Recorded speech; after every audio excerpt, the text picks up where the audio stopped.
Gnocchi. It's fun to say, it's fun to eat, it's crispy on the outside, fluffy on the inside.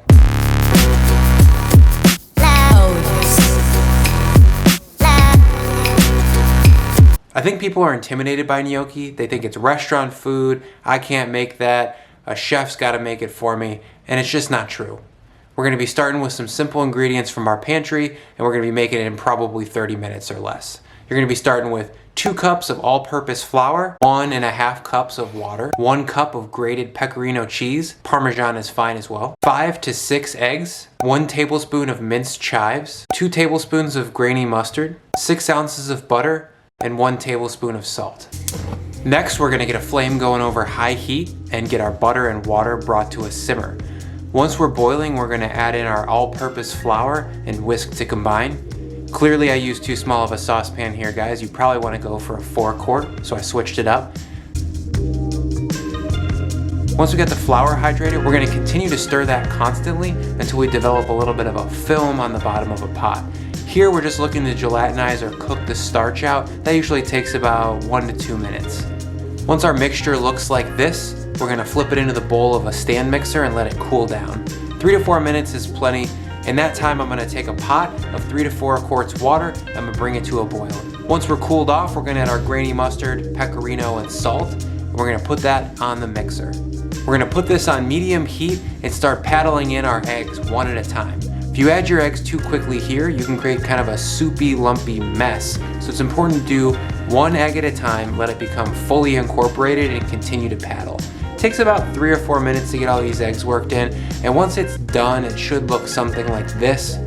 It's got a looseness to it. It kind of looks almost like a batter. You want to take it to the point where it no longer looks wet. It kind of takes on a little bit more of a matte consistency. That will let you know the eggs are fully incorporated. When we're looking good there, we're gonna fold in our chives and just give it a couple more whips with the paddle to get those combined. Okay, let's back up real quick. What we just made is called a pot au choux. It's the base for Parisian style gnocchi, and that's the type of gnocchi we're making today. Basically flour, water, butter, cooked with some eggs and cheese folded into it. You can poach this mixture like we're going to do, or you can bake it off like a gougere, which you can see here. If we didn't add the cheese and added some sugar, we would have an eclair, which you can see here. You can take this dough in a lot of directions. It's a central move in French cooking. There's also 2 other types of gnocchi I want to talk to real quick. One is a potato gnocchi, and the other is a semolina or Roman style gnocchi. They're similar to this gnocchi in that you're taking a cooked starch and you're adding in eggs and cheese. The steps you take to get there are kind of what separate these types of gnocchi. All are great, they all have different types of applications. The Parisian style that we're making today takes a sear really well, making it perfect for a pan roasted style. Okay, so that's the details. Let's get back to cooking these things off. We've got our finished gnocchi batter here. We're gonna load it into a freezer bag. That's gonna be our makeshift piping bag. Be careful, make sure you have a heavy duty freezer bag. These are really crappy quality ones and I melted 2 of them in a row. I've done this a bunch of times with good quality freezer bags and I've had no troubles. Cut about a 1/2 inch hole in the front. You can size these up however you want. I go for a medium size always. The way we're gonna poach these is with a dull knife. We're gonna be squeezing out about 1 inch's worth of batter at a time and just cutting them off 1 at a time. If it starts to get stuck like you see here, just put the knife in the boiling water and then drag it back towards you against the side. That'll clean off any gunk that's on the knife, and then you have a clean surface to start cutting with again. About every 10th one you need to plan on cleaning them off. They only take about 90 seconds to poach. Grab a slotted spoon or a spider and just move them to an oiled sheet pan.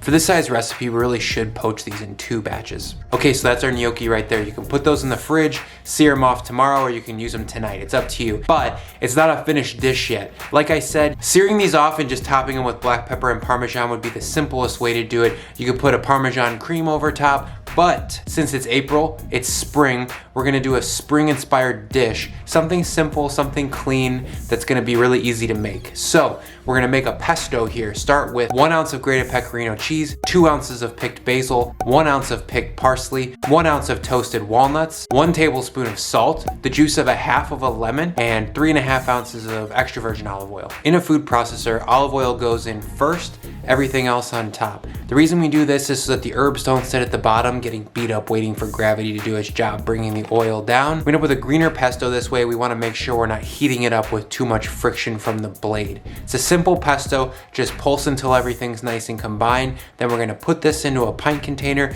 and add an additional tablespoon of olive oil. I like to loosen this up after the fact. The puree of the walnut and the cheese can make it a little bit tight and pasty. Adding this little bit of oil after the fact keeps it saucy. Our spring vegetables in this dish are going to be asparagus and peas. We're just going to snap the stems off the asparagus wherever they give, and then we're going to cut them into coins so that they're close in size to a fresh pea.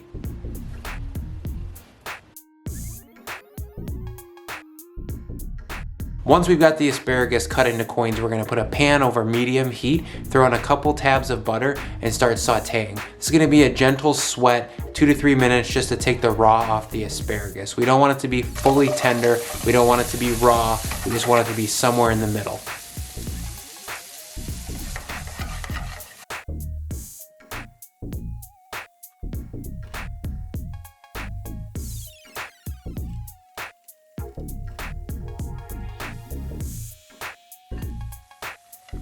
Once we're happy with our asparagus, we're going to put that on a plate, set it aside to cool, and wipe out our saute pan.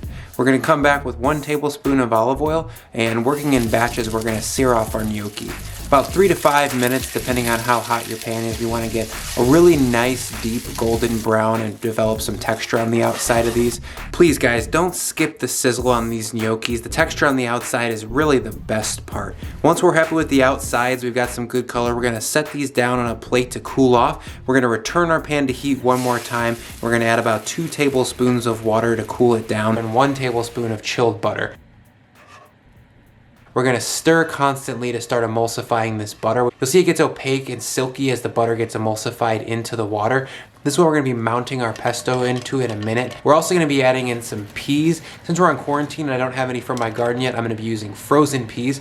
This is also gonna help cool off the pan so when we add in our pesto, it doesn't turn brown. We want this to be warm, not hot when we go to mix this in. In a stainless steel mixing bowl, we're gonna combine our mounted butter, peas, asparagus, and 3 tablespoons of our pesto, and we're gonna stir that to combine and give it a taste. If you think it needs a little bit more pesto flavor, the recipe makes a little bit extra, so add as much as you want. When we go to plate up, we're gonna be putting the gnocchi down first to preserve their texture, and then we're gonna be coming back with the sauce.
Pillows.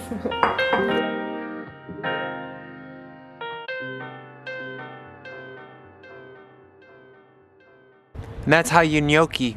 I hope you guys liked it. As you can see, spring's just getting started here, so hopefully we'll have some more fun produce to put into some of these videos. If you've got some strong opinions on gnocchi, let me know down below. Tap that subscribe, tell a friend. See you next time.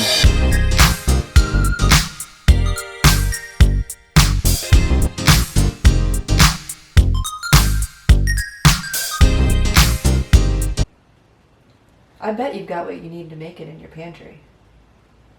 I bet you've got what you need to make it in your pantry right now. No, see, fuck. I fucking wanna cry. I bet Gnocchi is good, and I like it.